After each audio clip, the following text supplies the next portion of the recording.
নমস্কার। আজ আমি ইলিশের তেল ঝালের রেসিপি আপনাদের সঙ্গে শেয়ার করছি।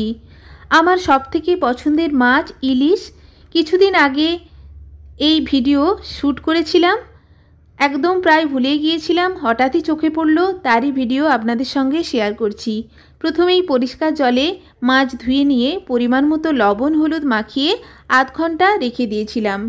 এরপর কড়াইতে পরিমাণ মতো সরষের তেল অ্যাড করে মাছ একে একে অ্যাড করে হালকা করে ভেজে প্লেটে তুলে নেব। মাছকে বেশি ভাজা যাবে না, হালকা করেই ভাজতে হবে। রেসিপি চেষ্টা করবেন সরষের তেলেই তৈরি করার, কারণ ইলিশের যে কোনো রেসিপি সরষের তেলে তৈরি করলেই টেস্টটা বেশি ভালো হয়। দেখুন মাছ আমি ভেজে নিচ্ছি। সরষের সঙ্গে ইলিশের একটা খুব ভালো সম্পর্ক আছে। আমরা সরষে ইলিশ, ইলিশ ভাপা সরষে দিয়ে তৈরি করে খাই, তবে আজকের রেসিপি একটু অন্যরকমভাবেই তৈরি করেছি। দেখুন ইলিশ মাছ সব ভেজে নিয়েছি।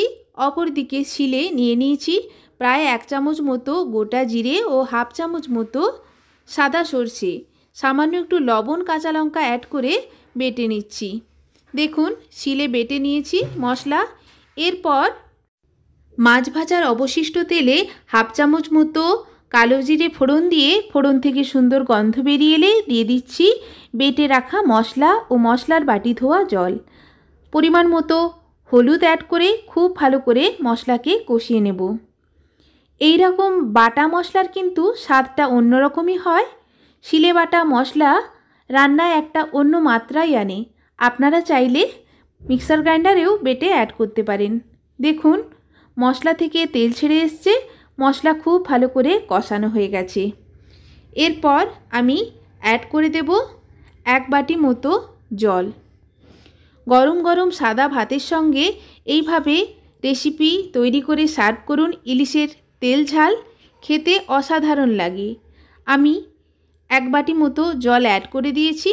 ভালো করে মশলার সঙ্গে জল মিক্সড করে জল ফুটে এলে দিয়ে দেব 4-5টা গোটা কাঁচা লঙ্কা, সুন্দর একটা ফ্লেভার আসার জন্য।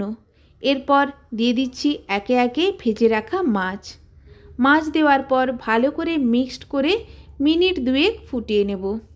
2 মিনিট ফুটিয়ে নিলে গরম গরম সাদা ভাতের সঙ্গে সার্ভ করার জন্য একেবারে রেডি দুর্দান্ত স্বাদের ইলিশের তেল ঝাল। অবশ্যই একবার এইভাবে রেসিপি ট্রাই করবেন, অসাধারণ খেতে হয়েছিল।